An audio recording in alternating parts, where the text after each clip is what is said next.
when he disputed about the body of Moses.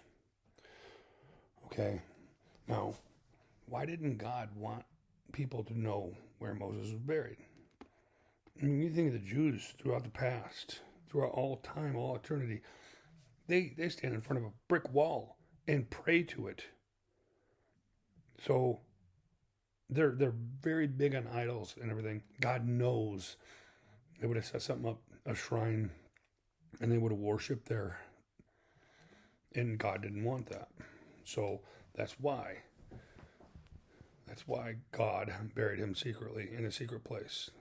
Now, you think about the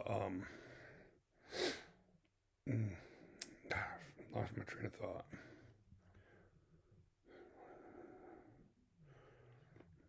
Died. I do this a lot. I'll get into something else anyways. The other verse that I heard one of my pastors in the church that I went to, him and his son was probably right around my age. He said, well, we know it's Moses based on the miracles they performed. Is it actually these guys performing the miracles, or is it God performing the miracles? They're just calling them down. So if God wanted, I could call down any kind of miracle God wanted me to call down. Or if he gave me the power, I could call down whatever I wanted to. Now, in the two witnesses, they both have the power to consume anyone or destroy them with fire from their mouth. Now, which one, Moses or Elijah, destroyed people with fire from their mouths? Neither. Well, obviously Enoch didn't either. But when you think about Enoch had first-hand knowledge of dealing with the fallen angels. He was here with them as they were being worshipped.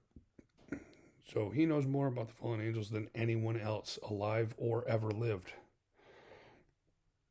So, and a lot of people also say, well, it has to be two Jews. Well, these are the two olive branches.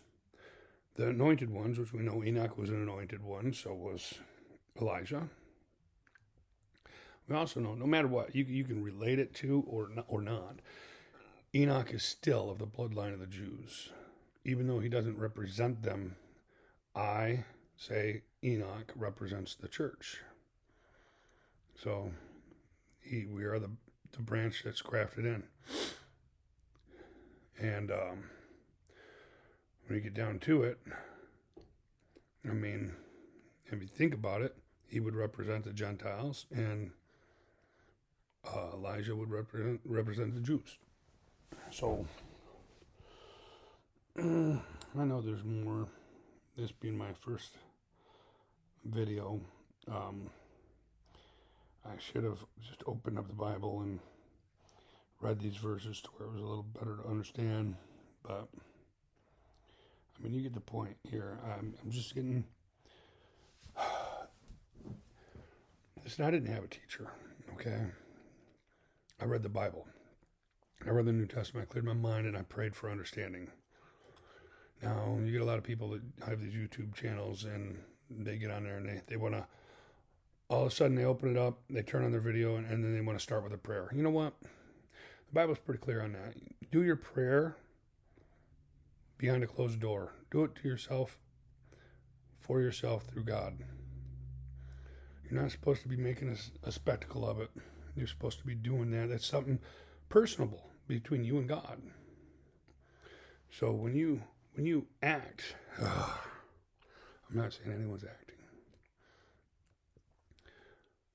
but I'm about being real. Okay, when I pray, I don't let anybody know I'm praying.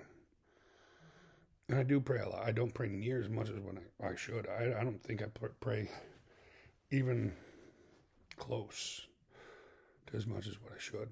But I constantly, I realized recently that a lot of the times I'm talking to God, like, no, I can't hear his voice. But I think your prayer, a lot of people are taught to pray through the church, and oh Father, and oh God, and Lord, and Father. Those are fake prayers.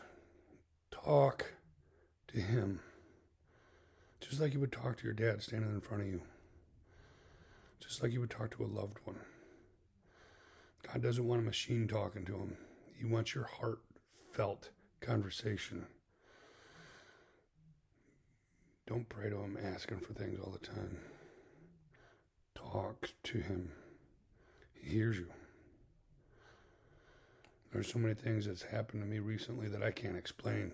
Some dreams, the things that I pray and ask for understanding. The next thing I know, an idea pops in my head. I check it out, and it's right there in the Bible.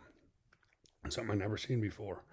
This whole thing about Luke 9:33, when he said, not knowing what he said. I've always known, ever since I've read the Bible, that it was Enoch and Elijah. Let me correct myself. I didn't read the Old Testament. I read some of the New Old Testament, but I've read all of the New Testament. So I don't claim to know everything, and I'm very open on a lot of different things, but there are certain things I will not bend on. That Christ is the Messiah. He's the only way to God. I won't bend on the two witnesses. There's nothing you can show me anywhere in the Bible that shows me that Moses didn't die. And in the end, the witnesses get killed. We'll talk about the rapture in another video, but it's not what the church has taught you. And you can keep believing that we all disappear, but I got so much evidence, and I'm going to present that in my next video. It is not a bodily resurrection. It is a spiritual. Your body does not go with you. That's all for right now. Thank you.